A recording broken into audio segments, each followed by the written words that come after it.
I have to point out to one company specifically.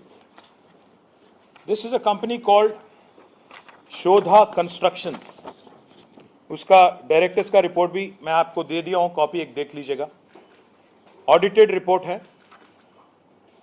21-22 में इस company की net profit थी 2.2 करोड़.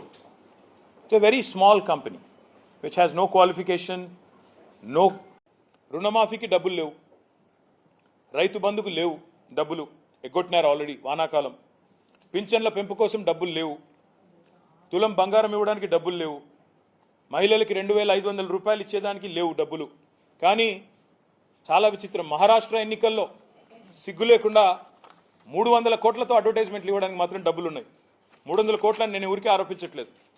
300 కోట్ల తెలంగాణ ప్రజల సొమ్ము నీ అబ్బ సొత్తు అన్నట్టు